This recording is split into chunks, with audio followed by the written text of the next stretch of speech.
Softers and YouTubers, this is Big Boss here. Time for another gun review.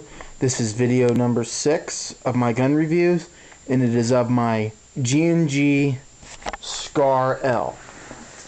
Not going to really mention anything on the box. It's a pretty standard box. G&G does some nice artwork with the way they display, the way they do their boxes. But the one fine thing the gun does come with is your manual, and it is in full English. It's English only too, not Japanese, no Spanish or anything like that crap. And it's full with pictures. And if you go to the second page, I believe it's the 4th page, and it's going to it shows the evolution of the SCAR. And if you look at the Generation 2 and this one that the G&G made, that's what the Classic Army is based off of. The Classic Army is not the same as the one that's currently in production. The cheek rest is only 3 positions. The stock is only 3 positions on the Classic Army, which is the older style. The G&G, which is based off what's actually being used now, is the 6th position. And the cheek rest is at a different angle on the newer version other than the Classic Army. Now, traditional way, I will start from the back end of the stock and work my way up the flash hider. One more thing is that the G&G SCAR comes with this DVD that you put in for your computer. And it tells you, it's the maintenance disc. It tells you how to completely disassemble the SCAR. Now, right here at the stock, it is a 6-position stock. If you can make it out, it'll say 1 through 6. And it is done by pressing in this button here and pushing forward like that. And then it's adjustable to there and to there. Your butt plate is indeed rubber, and it is right there. Now, the battery compartment, this is a lot nicer on the G&G than the Classic Army. You have to pop this pin out right here, which I will do with a screwdriver.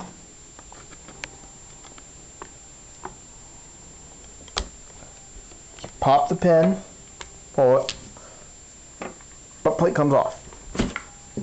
Then you have to take off the stock. This is a lot easier on the G&G than the Classic Army. G&G, it's a little metal catch right there. You just push it in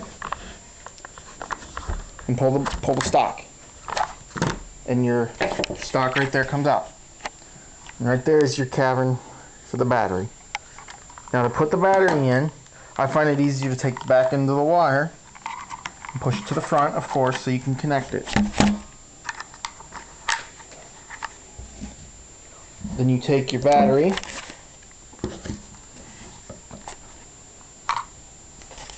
you slide it in,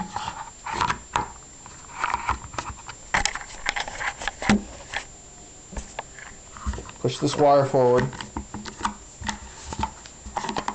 put the battery in, and you lock it together. Pull this wire back and down to where the fuse is in the bottom portion of the stock. Then put your butt plate on, and then put your screw back into the hole. Then once your screw's in the hole, push the button on the back of the stock and just put the stock in.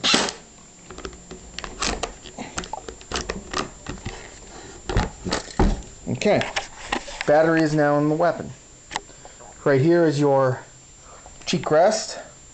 It's adjustable to 2 positions, up or down.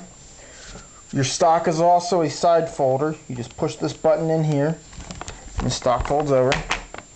And then to release it, you push it down and pull. Now you have 2 sling points on the left side of the receiver. One is here, the other is here, and you have one on the right, which is right there. This is your standard sight, rear sight. It's adjustable for windage and elevation. Flip this dial here for elevation, and these knob here for windage. There's a rail top, 20mm rail. You can put just about anything you want on it. I have a G&P red dot scope, just a red dot. It looks like an ACOG, so I've got it.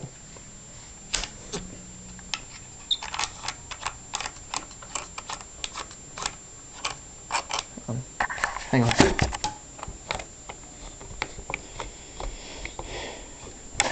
Okay. Then right here you can see the trades. It says G&G Armament and then G 2008.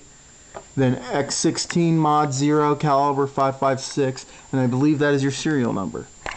And then right here is your pistol grip. It's your standard M4 style grip, so any M4 grip should fit on this. And here's your selector switch. It's unlike the JLS car, it's done right. Right there is safe, semi, full. Okay, right here is your trigger guard. It is plastic and non-removable, just like the real thing. The upper receiver is metal. The lower receiver is plastic. That's just like how the real thing is.